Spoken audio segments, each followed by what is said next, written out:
참 예수님, 오늘은 10월 19일 연중 제28주간 목요일입니다.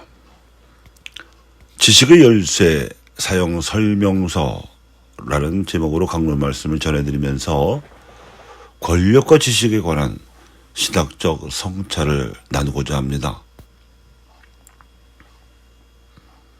오늘 복음에서 예수님께서는 바리사이들에 대한 비판을 이어가시는 가운데 지식의 열쇠에 대해 말씀하셨습니다. 도덕적으로 위선자라는 비판에 이어서 사상적으로 바리사이즘에 대한 비판을 하셨다고 볼 수 있습니다. 위선적인 삶에 뿌리를 둔 생각은 아무리 많은 지식을 섭렵했다 해도 사람을 지혜롭게 할 수 없고 따라서 진리에 이를 수 없기 때문입니다. 그렇다면 과연 지식의 열쇠를 올바르게 사용하여 지혜롭게 살게 되고 궁극적으로 진리신 하나님께 이르는 길은 무엇이겠습니까? 인류의 역사를 살펴보면 사람들이 모여 살기 시작한 이래로 동물과 달리 문명을 이룩할 수 있었던 요인은 두 가지로서 권력과 지식이라고 볼 수 있습니다. 권력은 공동체의 질서를 이루는 사회적인 힘이고, 지식은 개인이나 집단이 이룬 공동체 질서 안에서 구현해야 할 공동선의 가치와 이를 기반으로 하나님께 나아가기 위한 최고선의 가치를 밝혀내는 이성적인 힘입니다. 사람들이 어떠한 질서를 이루는지에 따라서 권력의 형태와 수준이 결정되고, 공동선과 최고선의 가치를 어떻게 밝혀내는지에 따라서 지식의 형태와 수준이 결정됩니다. 인류 역사에서 권력과 지식은 온갖 시행착오를 거듭한 끝에 경험과 지혜를 모아서 현재와 같은 문명을 이루어냈습니다.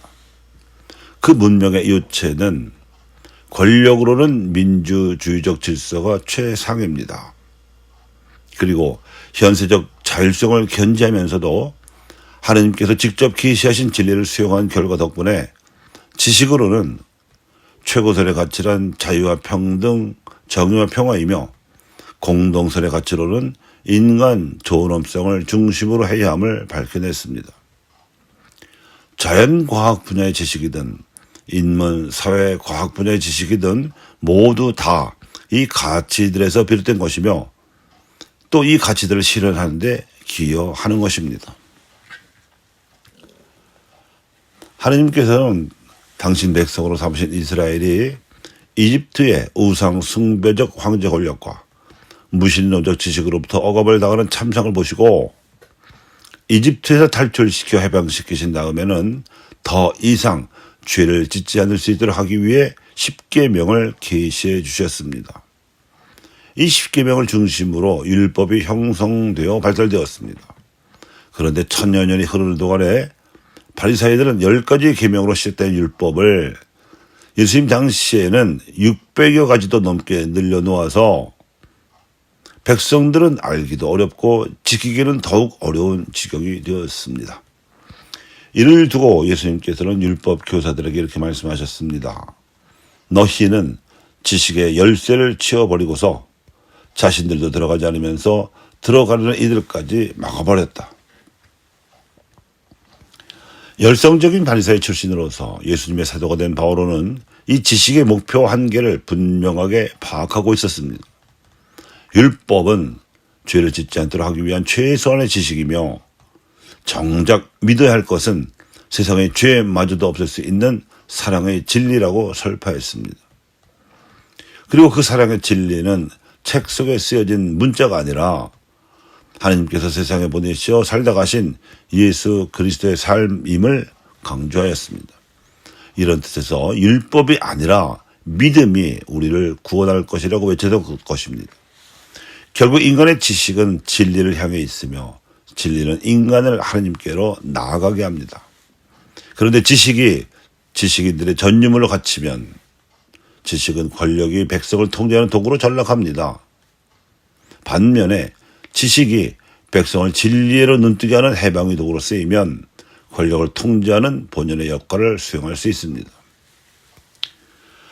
하느님께서 당신 백성인 이스라엘을 이끄신 계시 총화가 바로 구약 성경입니다. 구약 성경은 크게 보아 율법과 예언으로 구성되어 있습니다.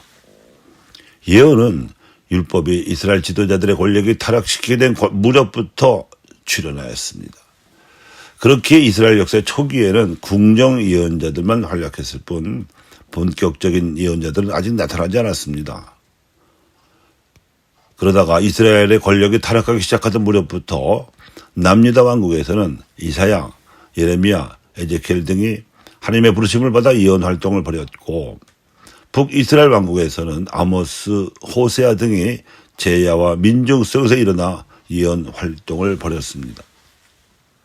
하지만 2세기경에 출현한 바리사이들은 이스라엘의 지식인 집단으로 백성 위에 군림하였습니다. 그리고 구약 성경의 두 기둥인 율법과 예언 중에서 율법만을 자신들의 잣대로 집대성하였습니다. 열성적인 바리사이였던 바오로는 부활하신 예수님께로부터 벼락을 맞고 나서 10여 년에 걸쳐 예언의 말씀을 집중적으로 탐구하였는데 그 결과 예수님은 하느님이시라는 결론을 얻었습니다. 이를 드러내는 말씀이 이것입니다. 이제는 율법과 상관없이 하나님의 의로움이 나타났습니다.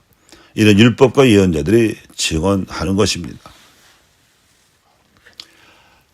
나자렛 예수의 삶과 가르침을 사도 바오로는 하나님의 의로움이라고 단적으로 꿰뚫어보고 있습니다.